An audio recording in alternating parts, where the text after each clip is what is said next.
dito itinaas na sa 40 cubic meters per second mula sa 36 cubic meter per second ang alokasyon ng tubig sa Metro Manila at mga katabing probinsya. Gayunman, ang alokasyong ito ay mababa pa rin sa normal water allocation na 48 centimeters. Ayon sa Maynilad, nais tiyakin ng NWRB na maabot ng Angat Dam ang water level na mahigit 210 meters sa pagtatapos ng 2019 para matiyak ang maayos na supply pagdating sa tag-init sa 2020. Dahil dito, pinayuhan ng water concessionaire ang publiko na magtipid pa rin sa paggamit ng tubig.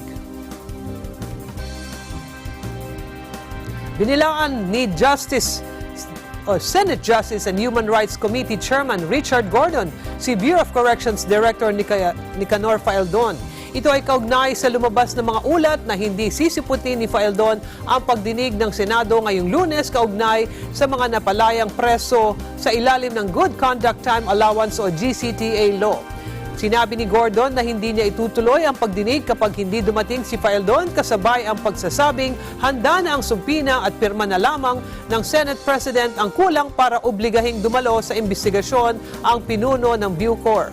Nais pagpapaliwanagin ng ilang mga mambabata si Faeldon kung paano ang ginawang paraan at napalaya ang halos 2,000 mga preso sa ilalim ng GCTA law. Dahil sa nasabing kontrobersiya ay hindi napasama sa mga napalaya si dating Calauan Laguna Mayor Antonio Sanchez. Gusto rin ng komite ni Gordon na ilabas sa publiko ang pangalan ng mga bilanggong nakinabang sa GCTA.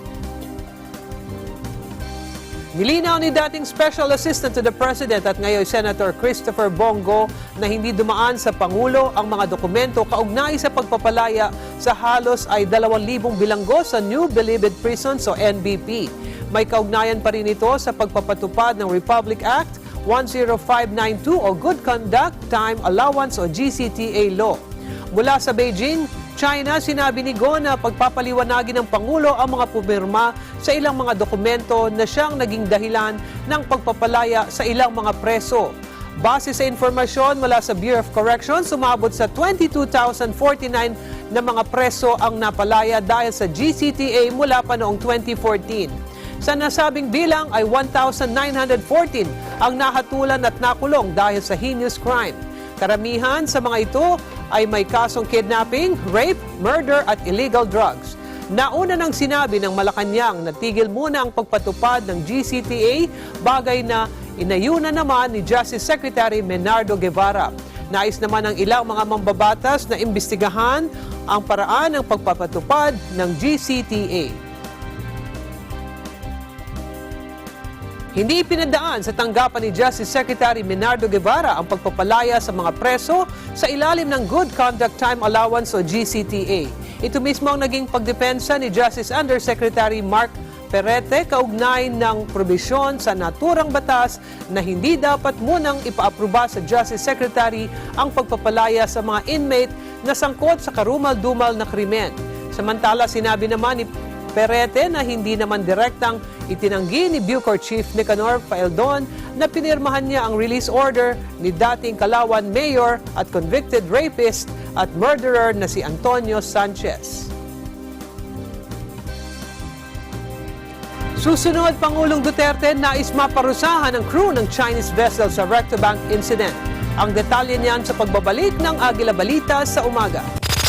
Agila Balita! Pangalagaan ang sarili laban sa kagat ng lamok. Narito ang 5S strategy kontra dengue. Search and destroy breeding places. Hanapin at alisin ang pinangingitlugan ng lamok. Secure self-protection. Gumamit ng mosquito repellent, kulambo o mahahabang damit. Seek early consultation. Kaagad kumonsulta sa mga manggagamot para maiwasan ang komplikasyon. Support spraying to prevent impending outbreak. Pahintulutan ang frogging kapag daybreak. At sustained hydration. Uminom ng maraming fluid, partikular ng tubig.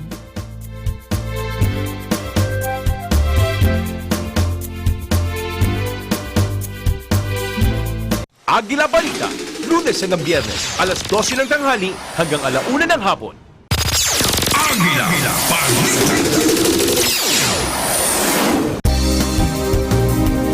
Nanawagan si Pangulong Rodrigo Duterte sa Chinese government na parusahan ang crew ng Chinese vessel na responsable sa paglubog ng bangka ng 22 mangingisdang Pinoy sa Recto Bank. Ito ay sa kabila ng paghingi ng paumanhin ng may-ari ng barko.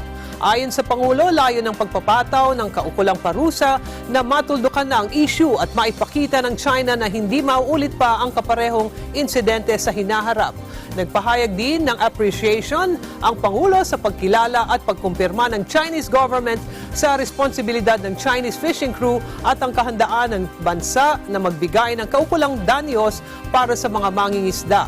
Ayon sa Pangulo, ang hakbang ng China ay patungo sa tamang direksyon. Bago pa ang pulong ni Duterte, kay Chinese President Xi Jinping ibinunyag ng Department of Foreign Affairs o DFA ang paghingi ng may-ari ng Chinese vessel ng paumanhin sa pagbangga ng Gemver 1. Sinabi na rin ni Panelo na tutulungan ng gobyerno ang 22 mangingisda sakaling nais ng mga itong maghain ng damage claim at magsampa ng criminal case laban sa Chinese crew. Nakabalik na sa bansa si Pangulong Rodrigo Duterte matapos ang 5 araw niyang pagbisita sa China. Madaling araw kanina nang lumapag ang eroplanong sinasakyan ng Pangulo sa Villamor Air Base sa Pasay City kung saan sinalubong ito ng mga opisyal mula sa militar at pulisya. Magugunitang nakipagpulong ang Pangulo kay Chinese President Xi Jinping kung saan iginiit nito ang ruling ng arbitral court hinggil sa claim ng Pilipinas sa West Philippine Sea. Naging tampok din sa ikalimang pagbisita ng Pangulo sa China ang panonood nito sa opening ng FIBA World Cup Asia Qualifiers 2019 kung saan hindi pinalad ang Gilas Pilipinas sa unang laban nito sa Italy. Matagumpay at naging mabunga ang 5 araw na working visit ni Pangulong Rodrigo Duterte sa China. Ayon kay Presidential Spokesman Salvador Panelo, naging prangka ang pag-uusap ni na Pangulong Duterte at Chinese President Xi Jinping sa usapin sa West Philippine Sea. Nagkasunduan niya ang dalawang leader na magkaroon ng self-restraint at patuloy na susundin ang United Nations Convention on the Law of the Sea o UNCLOS sa West Philippine Sea. Natalakay din anya ng dalawang leader ang pagbalangkas sa Code of the Sea pati na ang usapin sa kalakalan pati na ang pagtutulungan ng dalawang bansa sa sektor ng edukasyon, agrikultura, siyensya, health, people-to-people and cultural exchange at iba pa. Bukod sa bilateral talks kay Xi, nagkaroon din ng pagpupulong si Pangulong Duterte kay Chinese Premier Li Keqiang at Chinese Vice President Wang Qishan. Magtatapos na eksakto alas 4:30 mamayang hapon ang paghahanap sa susunod na Chief Justice ng Korte Suprema. Magugunitang ang deadline ngayong araw ay ang pagpapalawig sa nauna ng August 20 deadline na itinakda ng Judicial and Bar Council o JBC. Ang JBC ang tumatanggap ng aplikasyon, nagsasala at nonomina para sa mga nabakanting pwesto sa hudikatura. Hanggang ngayon, may 4 na Supreme Court Associate Justice ang nominado para sa posisyon o sina Diosdado M. Peralta, Estela M. Perlas, Bernabe, Andres B. Reyes Jr. at Jose C. Reyes Jr. Nakatakda ng magretiro si Chief Justice Lucas Bersamin sa October 18 dahil maabot na nito ang mandatory retirement age na 70 para sa mga miyembro ng hudikatura.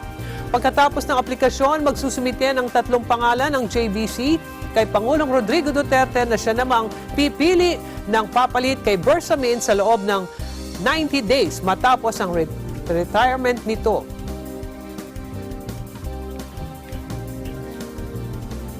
Informasyon at kaalaman sa kalakalan. Balitang Business. Posibleng pumalo lamang sa pagitan ng 1.3 hanggang 2.1% ang inflation rate para sa buwan ng Agosto. Ayon sa Department of Economic Research o DER ng Bangko Sentral ng Pilipinas o BSP, sinabi ng DER na ang pagbagal ng inflation ay dahil sa patuloy na pagbaba ng presyo ng mga produktong petrolyo, bigas at kuryente.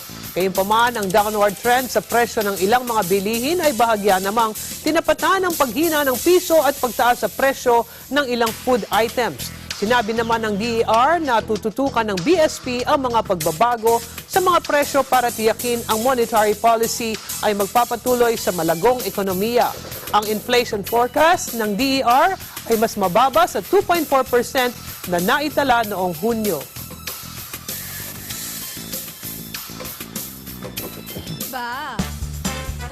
Kataka-taka. Kagulat-gulat. Balitang pambihira. State-of-the-art museum ng Iglesia ni Cristo sa Central Avenue sa Quezon City, opisyal nang binuksan sa publiko. Tambok rito ang iba't ibang historical memorabilia at artifacts ng kasaysayan ng pagsisimula at ang mabilis na paglago ng Iglesia ni Cristo sa buong mundo. Si Mian Corvera sa detalye. Binuksan na sa publiko ang 5 palapag na state-of-the-art museum na Iglesia ni Cristo sa Central Avenue sa Quezon City. Isa ito sa mga itinuturing na Centennial Project at pinakamalaking pribadong museo sa buong Pilipinas.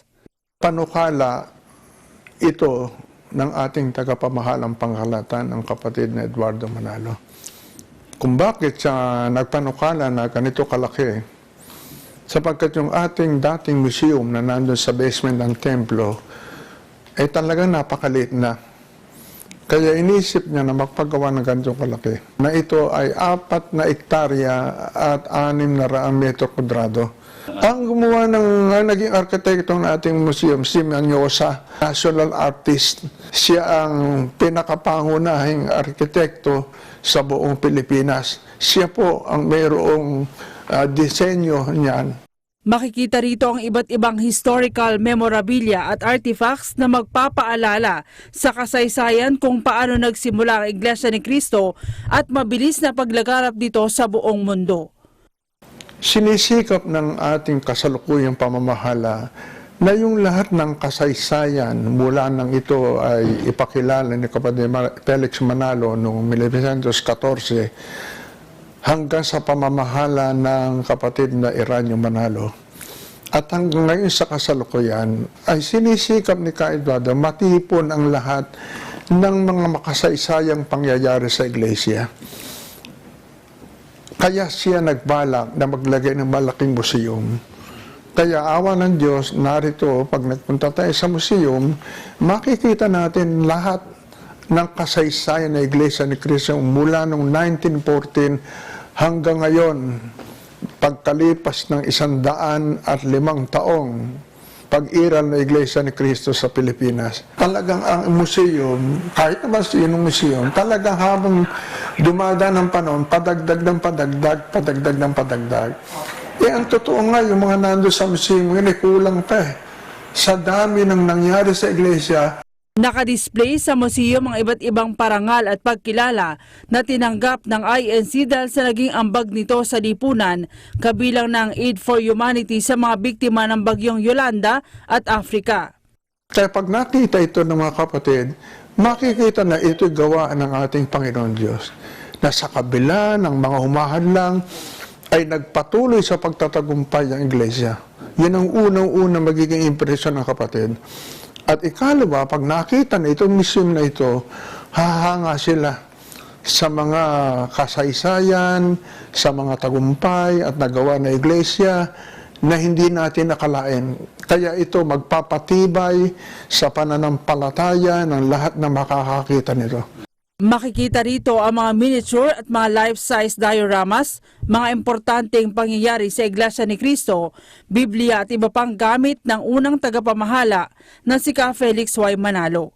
Kasama sa nakadisplay ang portrait ni Ka Felix Manalo, Eranio G. Manalo at kasalukuyang tagapamahalang pangkalahatan na si kapatid na Eduardo V. Manalo na ginawa ng artist na si Romulo Galicano. Hindi anya madali ang paggawa ng portrait dahil sumailalim pa siya sa mahabang research. Ipinakita ko doon yung dramatic effect yung sa bandang right upper corner, no? Na parang may sunbeam na lumalabas, di ba? Parang more on symbolism. Nagsisimbolo yan ng tinatawag na pagpapakita ng approval ng Panginoon para kay Felix. Kung mapapansin mo, medyo little bit somber tones ang painting kasi that's a sign of struggle. Kasi pag nag-struggle ka, yung ikaw ang pioneer, lahat ng hirap, lahat ng pangungutya, abutin mo sa tao mo. So, of course, hindi masayang atmosphere yan, di ba? So, ipinakita ko din yung soul nung struggle ni Felix. Ang museum ay dinisenyo ng Philippine National Artist for Architecture na si Francisco Bobby Manyosa. Dumalo naman sa pagbubukas ng museum ang mga kilalang opisyal ng gobyerno tulad ni Senate President Vicente Soto, mga senador, kongresista, local government officials at iba pang kilalang personalidad sa lipunan. Sa akin kasi, ang lakas ng dating kasi napanood ko yung pelikula ng buhay ni Felix Manalo eh. Oo, kaya talagang naramdaman ko yung pag-iikot natin dito. Napakagandang ginawa na nag-preserve ng isang museum ganito. Sapagkat ang pinag-uusapan dito, hindi lang basta yung relihiyon ng iglesia, kundi pati na rin yung history sapagkat nakapaloob sa history ng Pilipinas ang pagkakatatag ng iglesia. Pinakamahalaga dito yung pamana at yung kaalaman na ibibigay natin sa ating mga kabataan para malaman nila kung paano nabuhay ang Iglesia ni Cristo at ano yung mga pinagdaanan.